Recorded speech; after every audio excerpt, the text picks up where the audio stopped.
Bonjour à tous, aujourd'hui on se retrouve pour une nouvelle vidéo sur la chaîne YouTube. Aujourd'hui je vous montre comment faire une extension. On commence tout de suite sur l'ordinateur. Alors aujourd'hui je vais vous montrer comment faire une extension, à proprement parler effectivement c'est une extension. Je vais vous montrer comment on la définit concrètement comme une vraie extension, on va le faire dans un éditeur en fait. Donc aujourd'hui on va utiliser un outil qui s'appelle TamperMonkey et donc c'est une extension qui va nous permettre de mettre du code JavaScript dans les différentes page internet. Alors pour ce faire, ce qu'il faut c'est d'aller dans la boutique Chrome des extensions. Donc vous cliquez ici dans les extensions, gérer les extensions, accéder au Web Store. Et ici vous recherchez TamperMonkey. Vous l'installez, c'est le premier lien.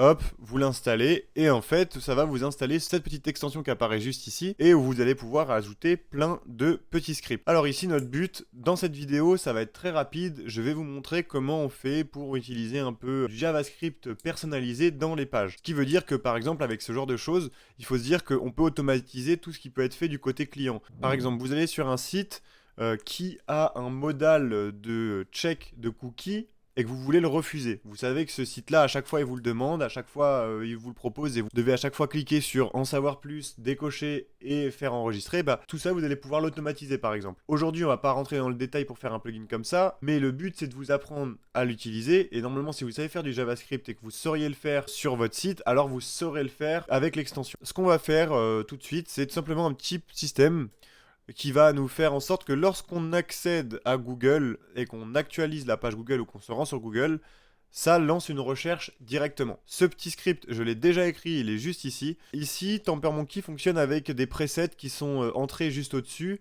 qu'il va falloir remplir. Bon, moi je le remplis, les trois quarts je les remplis pas. En revanche, il faut être super prudent. C'est dans la ligne match ici, il faut toujours rentrer quelque chose. Alors là, on voit que ça match avec google.fr. Ça, c'est pour dire tout simplement, mon plugin va s'activer sur ce site-là.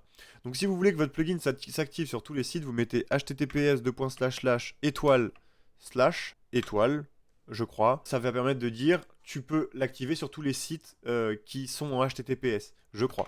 Si vous voulez que ça fonctionne sur tous les domaines de Google, par exemple, alors on marque google.fr/étoile. De toute manière, quand vous êtes sur un site, si à partir du site, vous ajoutez une extension ici en cliquant sur TamperMonkey et en créant ajouter un nouveau script, il va automatiquement la faire matcher avec l'URL du site où vous avez cliqué. Donc, si on voit bien que c'est YouTube par exemple. Donc, on va préciser, bon là, la description, tout ça en fait c'est optionnel. Hein. Il y a vraiment juste le match qui est important. Donc, ça c'est les spécifications d'entrée. Et ensuite, nous on va écrire du JavaScript. Donc, c'est bien du JavaScript qu'on exécute et on va l'écrire dans ce petit bout ici. Quand vous allez générer un script, voilà ce que vous allez avoir. Donc tous les presets et juste après la syntaxe fonction use strict avec marqué your code here. Bah c'est pas compliqué, vous écrivez votre code juste ici.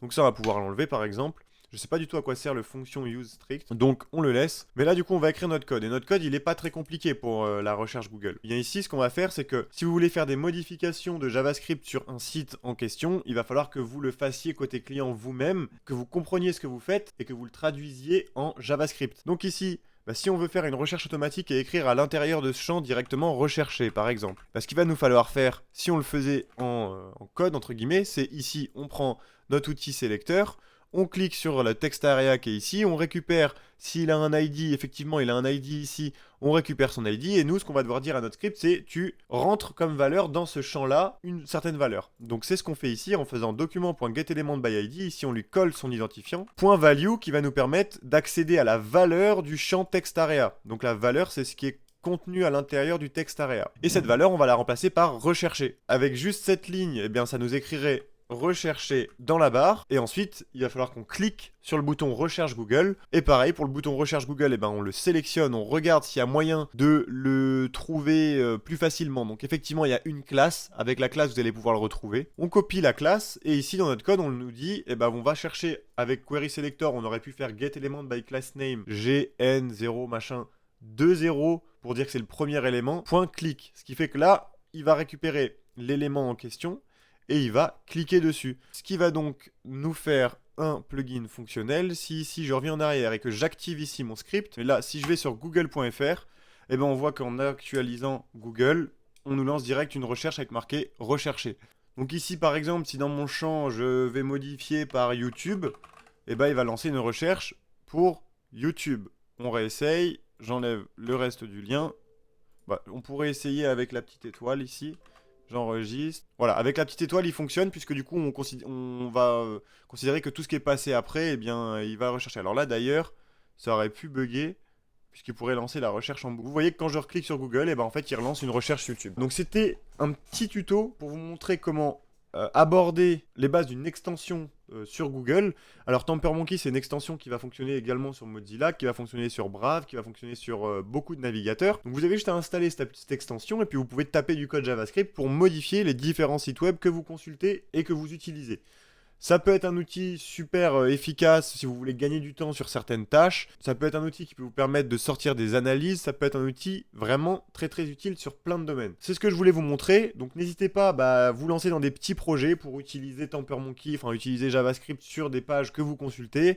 Essayez de créer des plugins, des petites extensions qui peuvent essayer de vous faire manipuler un peu ce système-là, de vous faire toucher un peu à tout. Et puis n'hésitez pas à vous renseigner peut-être plus tard pour créer directement une extension en elle-même. Voilà, je vous remercie d'avoir regardé la vidéo. N'hésitez pas à vous abonner, à la liker, à partager.